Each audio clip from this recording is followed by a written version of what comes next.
lay ampela kely miavinaviny manadaladala sainy sahirana ny lo reraka ny fo nefa tiako izy misisika eo antratrako eo manambitamby ay misisika eo antratrako eo manambitamby ay lay ampela kely tsisy tompony mampitonantonana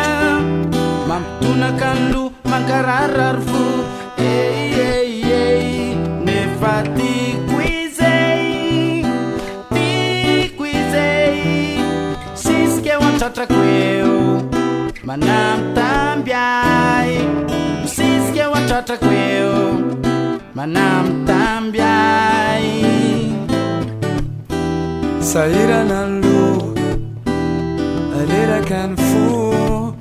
nefa tiako izy way la isipakeliko ine mitady anaraka fizaho de tsa iahe aleko ianize aleko misisika eo antratrako eo olo nofinofiko misisika eo antratrako eo ho nofinofiko way lay sipakeliko ine manome fitiavana fizaho de tsa aleko ianizy aleko misisika eo antratrako eo ho nofinofiko misisika eo antratrako eo ho nofinofiko misisika eo antratrako eo manambitamby ay misisika eo antratrako eo ho nofinofiko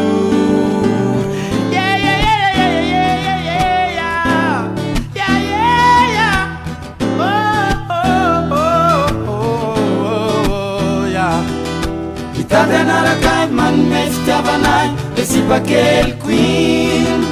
mitady anarakay manome fitiavanay le sipakeliko iny mitady anarakay manome fitiavanay le sipakeliko iny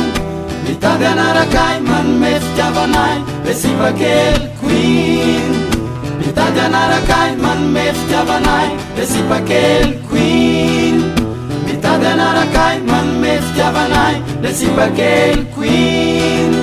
mitady anarakay manome fitiavanay le sipakeliko iny